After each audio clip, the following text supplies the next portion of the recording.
Tengan ustedes muy buenas tardes. Soy Javier Ignacio Baños del Instituto de Investigaciones Jurídicas Adriano Pietra. Hoy vamos a continuar nuestro curso de Derecho Penal y vamos a hablar sobre la autoría y la participación criminal.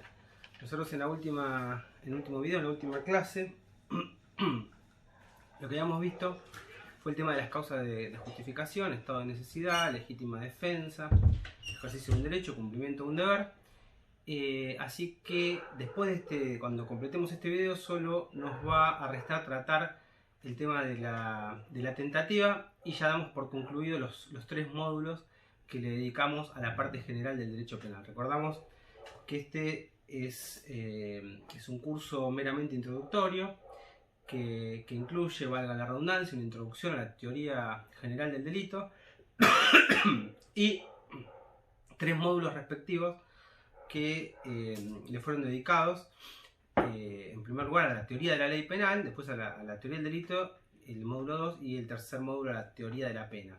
El módulo de introducción a la teoría de la ley penal y el relacionado con la teoría de la pena ya están publicados, ya están colgados del canal de YouTube, y el módulo relativo a la teoría del delito es el que estamos culminando.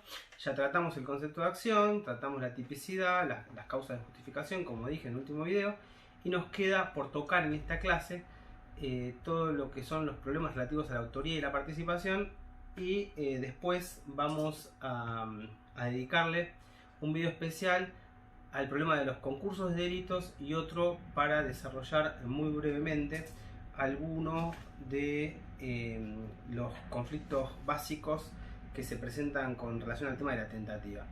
De manera que con este video y con los próximos 2 ya vamos a dejar completamente colgados en el canal del instituto todo el curso de introducción a la parte general del derecho penal. Como decíamos en nuestra primera clase, entonces ya sabemos lo que es un delito, que es una acción típicamente antijurídica y culpable, que algunos incluyen esa categoría intermedia entre la antijuricidad y la culpabilidad, es decir, el concepto de atribuibilidad. Y todavía puede agregarse, según algunos autores doctrinarios, luego de la culpabilidad, todavía un escalón más, que es el de la punibilidad. De acuerdo con esto último, entonces podríamos estar hablando de un injusto, culpable y punible, y también de una acción típicamente antijurídica, atribuible, culpable y además punible. Como vimos, a su vez, todas estas categorías son categorías completamente discutibles, completamente provisionales, y de esta manera, si hacemos estas precisiones o estas aclaraciones, creo que no hay ningún inconveniente en tratar, sobre todo con fines eminentemente didácticos. Este es un curso que tiene una finalidad eminentemente didáctica. No hay ningún problema en tratar al delito como un injusto culpable, y entonces tampoco habría problema en analizar el injusto como un choque entre esa acción típica con el ordenamiento jurídico. En la última clase, como dije, que la dedicamos a la antijuricidad, lo que hicimos fue analizar en forma introductoria las causas de justificación. Decíamos que estas causas de justificación eran permisos que nos da la ley para realizar acciones típicas. Analizamos o estudiamos el estado de necesidad, la legítima defensa, el cumplimiento del deber y el ejercicio de un derecho. Nos toca ahora entonces estudiar o analizar o introducirnos en el problema de la autoría y de la participación criminal. Antes que nada, quiero contextualizar en dónde nos encontramos parados dentro de la teoría del delito, porque si bien en todos los manuales suele estudiarse el problema de la autoría y de la participación criminal como un capítulo diferente dentro de la teoría del delito, después de estudiar el injusto, en realidad es como que estamos volviendo hacia atrás, porque si se acuerdan, cuando estudiamos el injusto dijimos que era una acción típica y antijurídica. De la tipicidad hablábamos de un tipo objetivo y de otro tipo subjetivo, Y de los tipos, además, decíamos que algunos eran dolosos y que otros eran imprudentes. A su vez, algunos podían ser activos, otros omisivos, y la omisión podía ser propia o impropia. Cuando analizamos específicamente el tipo objetivo, también decíamos hay un sujeto activo que realiza una conducta, que pone en marcha una causalidad, que va a producir un resultado, y que ese resultado tiene que poder ser imputable objetivamente al sujeto pasivo. Bueno, muy bien. Cuando ese resultado no se produce de acuerdo con el plan del autor, se puede hablar de un problema de tentativa. Cuando la tentativa la vamos a ver en el video de la clase que viene. Cuando las conductas son más de una a su vez, se pueden presentar problemas relativos a el concurso de delito, concurso ideal, concurso real o material, concurso de leyes, y cuando lo que confluyen son varias personas a la realización de un injusto, lo que se plantean son problemas de autoría y de participación. Con esto lo que podemos decir es que la autoría no es otra cosa que un capítulo del análisis que hay que hacer cuando se estudia el tipo objetivo del injusto, y como al igual que la tentativa o el concurso, como estos problemas presentan algunas dificultades específicas, la doctrina les otorga suficiente entidad como para estudiar estos problemas en capítulos diferentes. Por lo tanto, vamos a ver entonces qué es esto de la autoría y de la participación. Muy bien. Voy a tomar un poco de coca. Lo primero que hay que decir, sobre todo a los fines prácticos y sin entrar en mayores detalles, es que frente a un delito se puede ser autor o coautor, porque básicamente el coautor lo que quiere decir es que hay más de un autor, y también se puede ser partícipe, y dentro de la participación a su vez se distinguen los cómplices de los instigadores. Por último, dentro de la complicidad puede ser primaria o secundaria, y en definitiva, según el sistema que utiliza nuestra jurisprudencia, autor es el que domina el hecho. Es decir, ¿qué quiere decir que el autor es el que domina el hecho? Quiere decir que es el que decide el sí y el cómo del delito. Coautor no es otra cosa que la existencia de más de un autor, es decir, cuando son varios los autores, los llamamos a todos coautores, y dentro de la participación tenemos a los cómplices primarios, que son los que realizan un aporte imprescindible para la realización del delito, y a los cómplices secundarios, que son los que realizan cualquier otro tipo de aporte. Por último, dentro de la participación también se distingue la instigación. El instigador es el que determina psíquicamente a otro a cometer el delito. En muy resumidas cuentas, ¿no? Tenemos autores y partícipes, y dentro de los partícipes instigadores y cómplices, y a su vez dentro de la complicidad, complicidad primaria o secundaria. Muy bien, cualquiera sea el grado de participación en el delito, todos reciben la misma pena, que es la pena prevista para el autor, con una sola salvedad, con la única salvedad del cómplice secundario. El cómplice secundario tiene una escala penal reducida que va de 1/3 a la mitad de la escala penal prevista para el autor. Ahora bien, esto que parece tan sencillo, tan fácil, es decir, autores, coautores, partícipes, cómplices primarios y secundarios e instigadores, todos con la misma pena menos los partícipes secundarios, en realidad no es tan fácil, o al menos no lo es tanto. Es decir, no es tan sencillo de desarrollar como lo acabo de explicar. Solamente esta explicación es una mera introducción para que no se mareen con el desarrollo.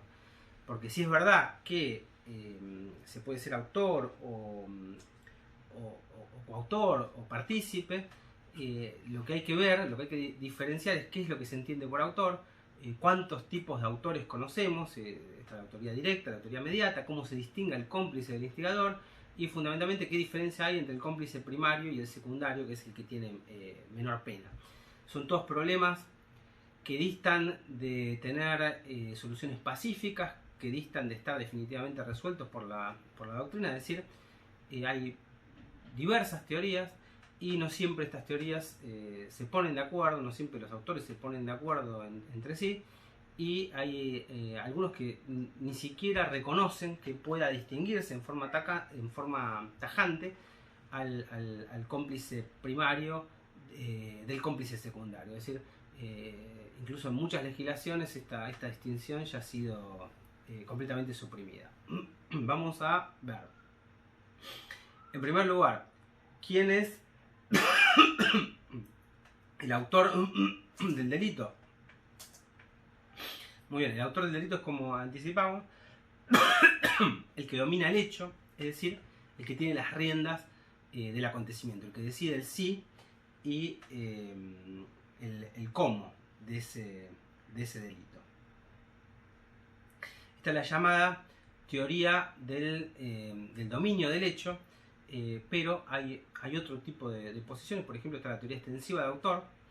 Según la teoría extensiva de autor, autor del injusto es todo el que aporta una causa, una condición para que el hecho delictivo en definitiva se produzca. Pero si nosotros somos partidarios de este tipo de posiciones, resulta que Adán y Eva terminarían siendo responsables a título de autores por todos los delitos del mundo, porque se produciría una suerte de regreso hacia el infinito que sería imposible de delimitar. Por eso la teoría restringida dice que autor es solo aquel que reúne los requisitos típicos para ser autor, aunque según esta última posición también quedarían afuera muchos supuestos que realmente son supuestos en donde una persona puede llegar a dominar el hecho, pero no reunir los caracteres específicos que exige la figura. Y además, incluso, aun cuando se tengan esos caracteres, a veces tampoco esto garantiza que el sujeto sea un verdadero autor. Por este motivo, ambas teorías, la restringida y la extensiva, tienen que ser limitadas con diversos criterios. Así aparece, por ejemplo, el criterio subjetivo, que dice que es autor el que quiere el hecho como propio, y la teoría formal objetiva dice a su vez que el autor es el que realiza personalmente la acción típica. Vamos a ver que este último criterio tiene a su vez un problema, y es el de dejar afuera los casos de autoría mediata, que ahora enseguida vamos a explicar mejor en qué consiste.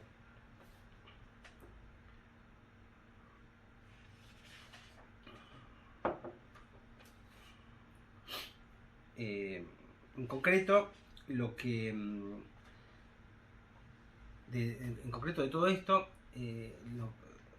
lo que hay que tener en claro es que la tesis más aceptada, por lo menos en los delitos de dominio, la tesis más aceptada es la teoría, valga la redundancia, del dominio del hecho. Esto fue lo que dijimos al inicio: autor es el que domina el hecho, y el hecho se puede dominar de diferentes formas, de diferentes maneras.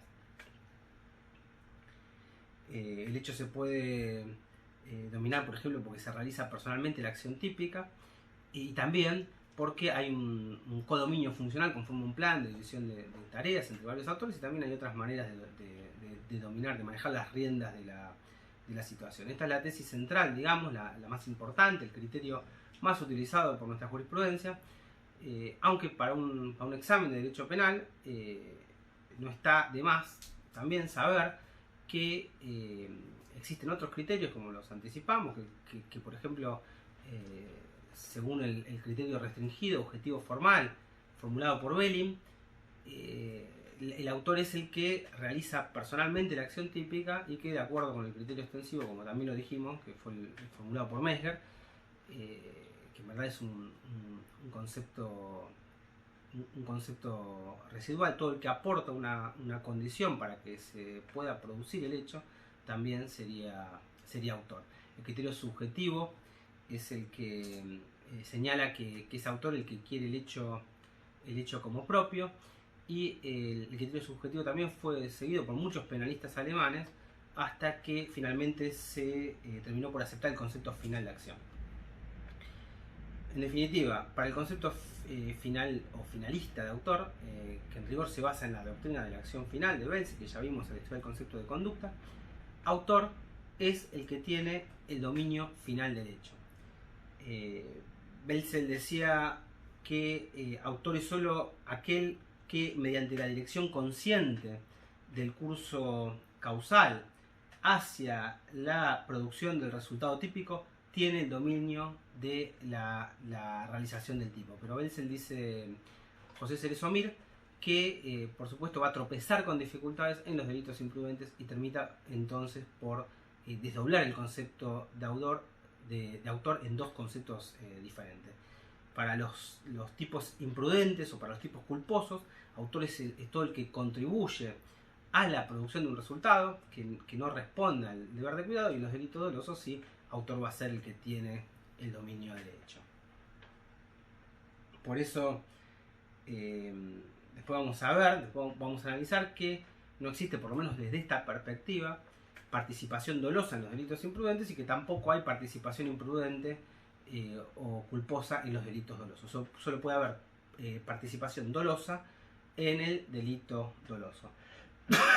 Como lo vamos a ver por definición, la participación criminal es siempre el aporte doloso en el injusto doloso de otra persona. Al menos esto según la teoría limitada, de la accesoriedad limitada de la participación, que es la que postulamos y que es la que enseguida vamos a explicar.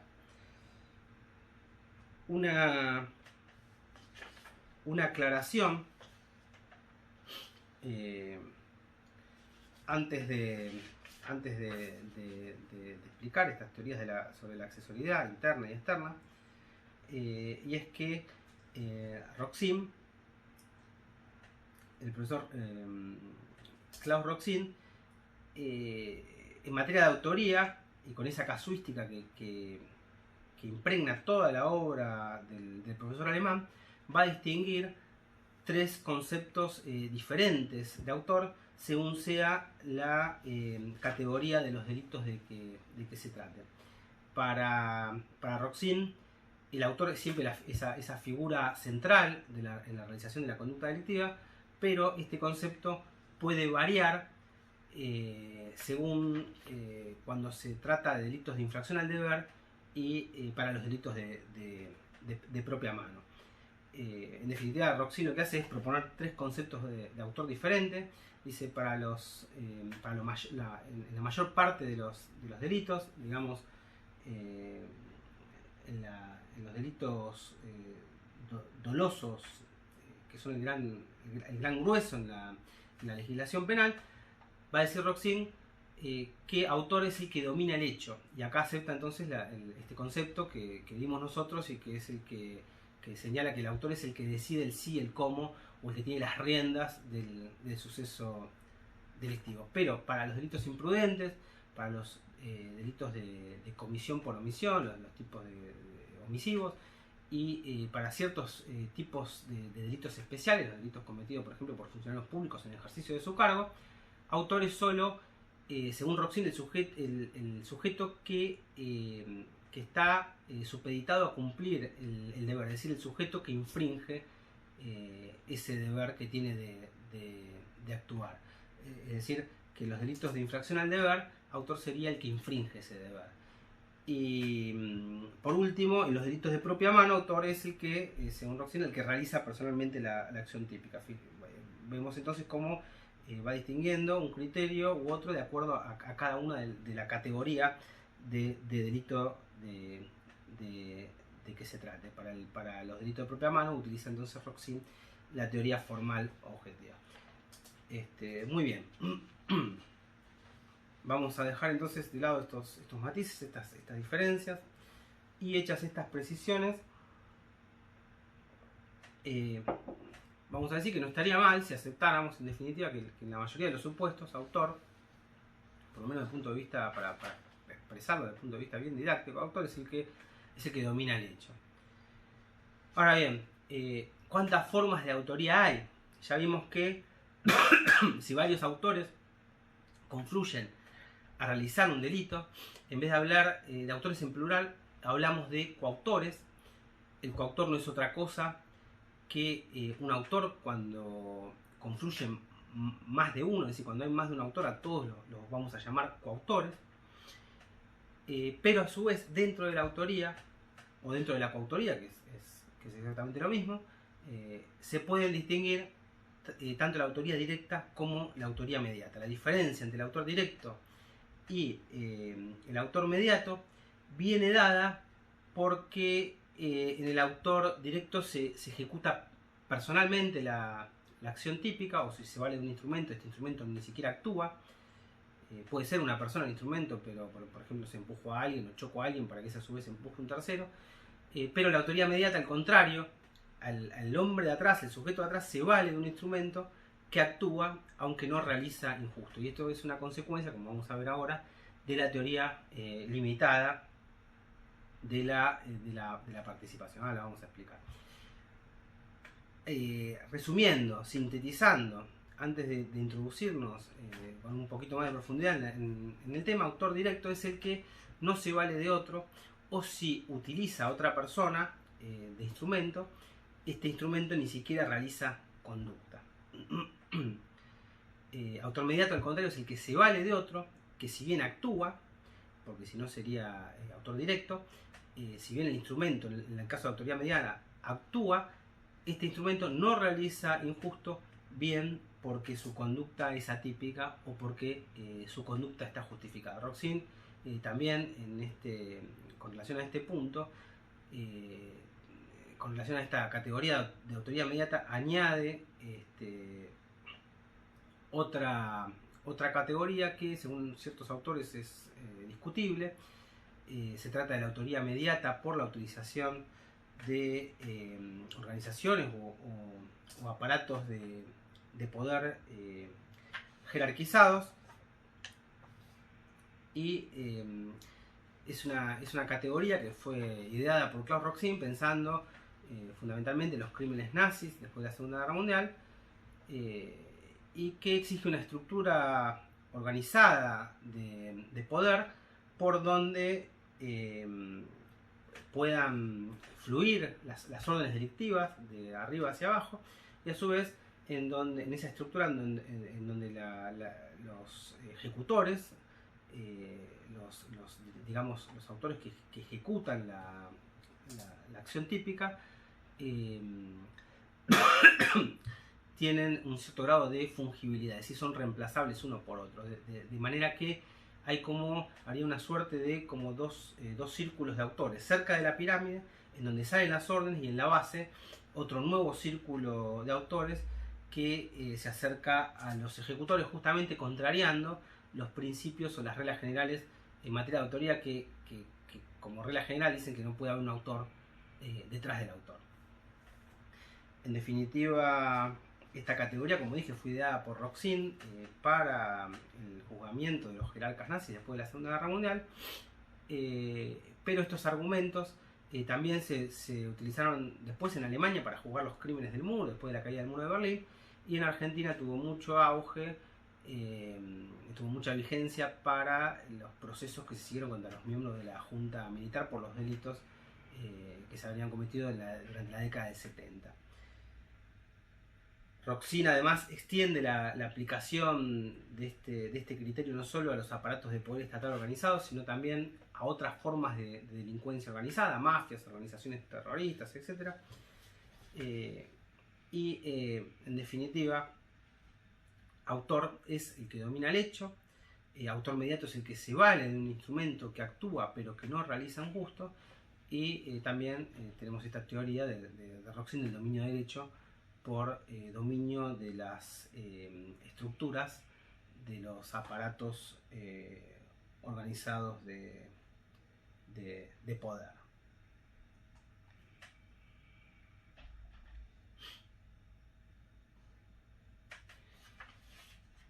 Vimos que la autoría lo que implica es que existe más de un autor. Cuando hay más de un autor se los llama a todos coautores.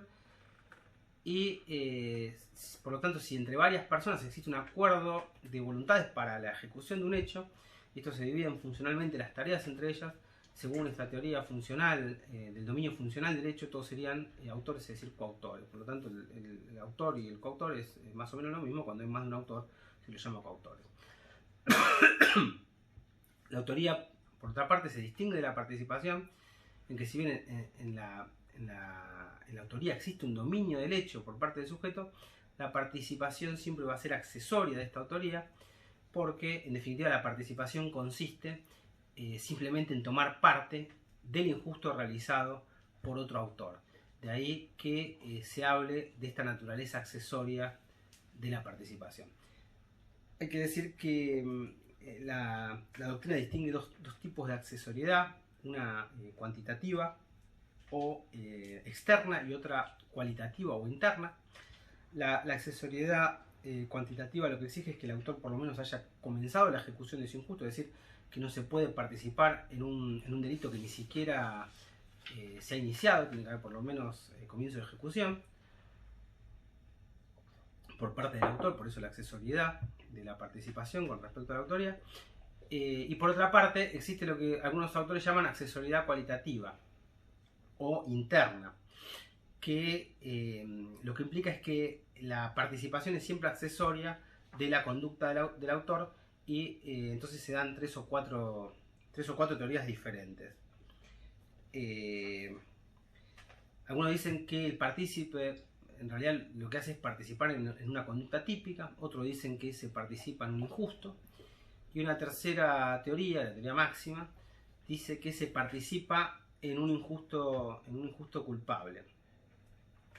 Y esto da lugar a las teorías sobre la accesoriedad de la participación, la teoría de la accesoriedad mínima, accesoriedad limitada y accesoriedad máxima. Incluso hay autores que agregan una cuarta categoría, una cuarta teoría, que sería la teoría de la hiperaccesoriedad, que indicaría que la participación lo es en un injusto culpable y además punible. Para nosotros, siguiendo la vieja tesis siguiendo la vieja tesis sostenida por Zaffaroni ya desde su manual de la década del 70, mantenida en obras posteriores, la tesis más concreta, de acuerdo a nuestro sistema, es el de la accesoriedad limitada, es decir, que se participa en el injusto doloso de otro, una acción típica y antijurídica. Por eso podemos definir nosotros a la participación como ese aporte doloso que se hace en el injusto doloso de otro. Objetivamente, por supuesto, la participación exige que se realice ese aporte, que se realice un aporte en la conducta típica y antijurídica del otro, y a nivel de tipo subjetivo, subjetivamente la participación exige, por supuesto, el dolo, conocimiento y voluntad de estar participando de un injusto que realiza otro. De manera que no puede haber participación imprudente, como ya lo adelantamos, en un injusto doloso de otro, y tampoco participación dolosa en un injusto imprudente.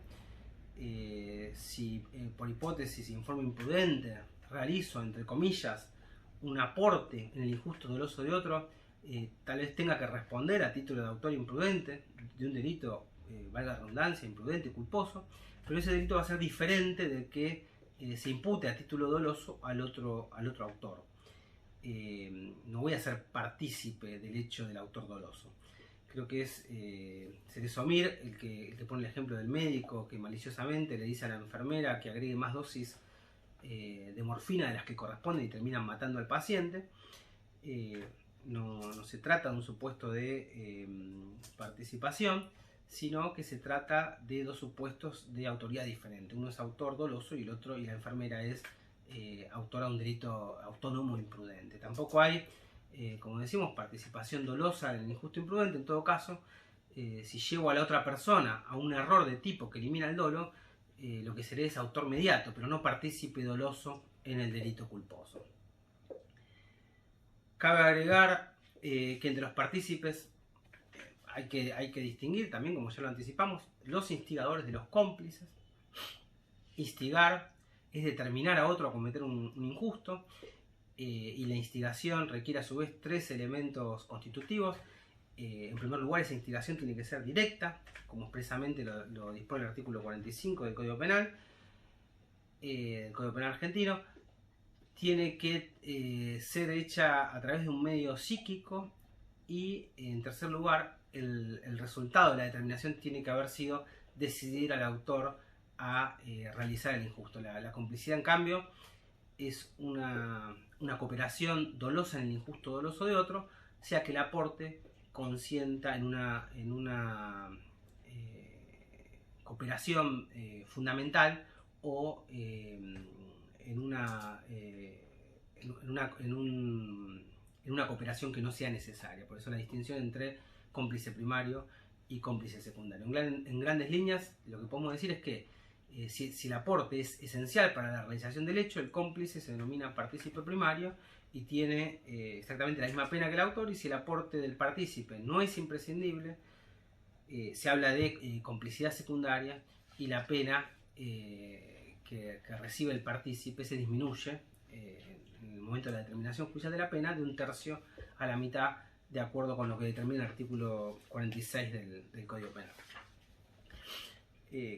Claramente, y esto hay que señalarlo, distinguir entre un aporte esencial y no esencial en ciertas circunstancias puede resultar pero muy difícil. Desde cierta perspectiva, tal vez ningún aporte pueda resultar indispensable, y desde otro punto de vista, capaz cualquier aporte tendría un carácter de indispensable. Por eso esta distinción entre cómplice primario y cómplice secundario, para la legislación argentina es un problema, y no es un problema menor, porque mientras todas las formas de participación tienen la misma pena que el autor, al cómplice secundario se le reduce la escala, como dijimos, 1/3 a la mitad.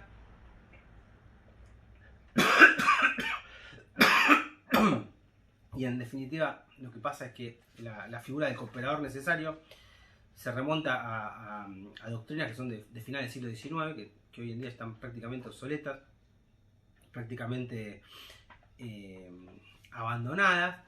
En el derecho penal moderno prácticamente las ha abandonado, y muchos juristas recomiendan, sobre todo en Europa directamente, que se suprima esa distinción en España. El Código Penal argentino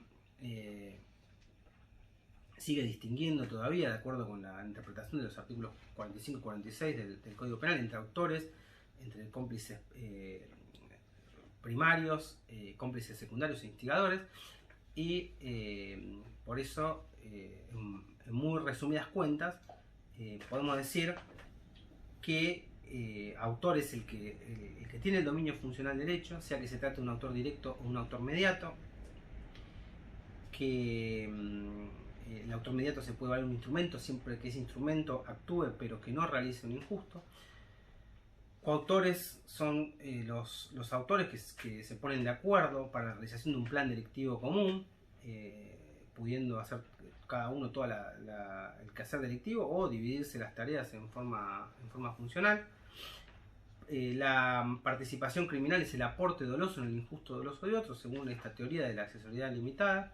La complicidad primaria implica un aporte esencial, pero el partícipe no puede ser autor, bien porque no reúna los caracteres específicos que se exigen en el autor en ciertos delitos especiales propios, o porque, por ejemplo, el partícipe no realiza personalmente la acción típica en los delitos de propia mano. La complicidad secundaria, por otra parte, si bien es, como dijimos, es muy discutible, harto discutible la distinción, implicaría cualquier otro aporte diferente del aporte que se exige en la complicidad primaria. La instigación, por último, es una determinación. La determinación tiene que ser directa y tiene que ser a través de un medio psíquico, y tiene que llegar al resultado de haber determinado efectivamente al autor a realizar el injusto. El artículo 46 se equipara, por otra parte, a su vez, a los cómplices secundarios con los que presten una ayuda posterior al hecho en cumplimiento de promesas anteriores. Y como dijimos también, tanto los autores, los coautores como los cómplices primarios y los instigadores reciben la misma pena, mientras que para los cómplices secundarios, que son los llamados cooperadores no necesarios, existe una disminución que va de un tercio a la mitad de la pena prevista para el autor. Por último, habría que agregar también que, de acuerdo con la teoría limitada de la accesoriedad que explicamos, como siempre se participa en el injusto, doloso y otro, todo lo que sean relaciones, circunstancias y calidades personales, cuyo efecto sea agravar o disminuir la culpabilidad, no son transmitibles a los partícipes, pero las que pertenecen a la tipicidad sí lo son, en la medida del conocimiento y de la voluntad del sujeto que participa. Esto es más o menos lo que intenta decir el artículo 48 del Código Penal, con una, por cierto, muy ambigua y muy confusa redacción. Esto lo que implica básicamente es que la tipicidad y la antijuricidad, como exponen con gran claridad Maximiliano Rusconi, son definidas por el autor y trasladadas al partícipe, accesoriedad interna limitada, y tanto la culpabilidad como la punabilidad son individuales y no se trasladan al partícipe. A los puestos sobre autoría y participación, se puede todavía agregar que existe otra forma de determinación en el derecho penal argentino, que no sería una forma de autoría y tampoco de instigación. Zaffaroni habla del autor de la determinación, cuando el sujeto que ha determinado, cuando el sujeto que ha dominado el hecho actúa de forma típica porque no reviste los caracteres exigidos en el tipo penal, o cuando este sujeto que dominó el hecho no realizó personalmente la acción típica y se trata de un delito de propia mano. O sea, no se lo puede considerar autor, pese a que, entre comillas, haya dominado el hecho. Entonces se lo sanciona como si fuera autor, pero es autor de un delito independiente, autor del delito de determinación.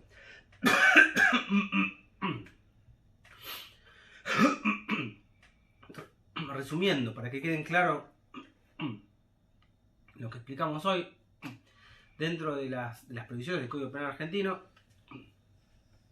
cuando se habla de participación en sentido amplio, se comprende tanto a los autores, sean directos o mediatos, que son los que dominan el hecho, estando dada la diferencia en que el autor directo realiza personalmente la acción típica, o si vale de otro que no realiza conducta, mientras que el autor mediato se vale siempre de alguien que actúa pero que no comete injusto, y los coautores no son otra cosa que una sumatoria de varios autores. Son los que toman parte en la ejecución del hecho, que aparecen cuando hay más de un autor, sea porque o todos realizan la acción típica o porque se dividieron las tareas conforme a un plan delictivo unitario. Los partícipes en sentido estricto son tanto los instigadores como los cómplices. Participación es el aporte, por definición, como dijimos, el aporte doloso que se hace en el injusto doloso de otro, y según la accesoriedad interna limitada, en lo que se participa es en el injusto, es decir, en la acción típica y antijurídica. Complicidad, por último, es la cooperación en el injusto doloso de otro, que a su vez puede ser, por un lado, primaria, cuando se realiza un aporte esencial, o secundaria, cuando se realiza cualquier otra clase de cooperación. Finalmente, la instigación, como también lo dijimos, lo que implica es una determinación directa mediante un medio psíquico para decidir a otro a que realice el injusto. Con esto, entonces, terminamos el módulo de teoría del delito. Ya vimos la acción, la tipicidad, las causas de justificación.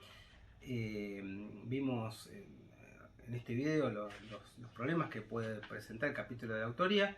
Nos resta ahora tratar en el próximo video los problemas del concurso de delitos y la tentativa. Las clases dedicadas a los otros módulos, a la teoría de la ley penal y a la teoría de la pena, ya están descargadas en el canal del instituto, así que con las 2 próximas clases vamos a completar los 8 capítulos del módulo 2. Y el módulo 1 y el módulo 3 también ya están completos, con lo cual podemos dar, con los 2 próximos videos que faltan, vamos a poder dar por terminado este curso introductorio a la parte general del derecho penal. Vamos a armar una lista de reproducción para que los alumnos de las cátedras de José C. Paz y de Monod las puedan seguir en orden. En realidad el orden sería el primer video que hay que mirar es el de introducción a la parte general del derecho penal, después el módulo de la teoría del derecho penal, habría que seguir con el módulo de la teoría del delito, la clase de acción, después la clase de tipicidad, son varios videos, el video dedicado a la antijuricidad, a la culpabilidad, a las medidas de seguridad, a la autoría, que es el de la clase de hoy, después los 2 próximos que faltan, que son el de concurso y tentativa, y el módulo 3 que también ya está colgado del canal de YouTube, que es el relativo a las teorías de la pena. Por eso en el próximo video lo vamos a dedicar al problema de los concursos, el concurso de delito, concurso ideal, concurso real, concurso aparente, y nos quedará todavía una última clase para analizar los problemas de tentativa. Así que esto ha sido todo por hoy. Muchas gracias por llegar hasta esta parte del video, por la paciencia, y pueden seguir el curso también en forma escrita a través de nuestra introducción al derecho penal de editorial La Yuan, y suscribirse gratis al canal de YouTube y seguir a nuestro canal, y también seguir nuestras actividades del instituto a través de la cuenta de Instagram que es Instituto Pietra. Así que bueno, muchísimas gracias.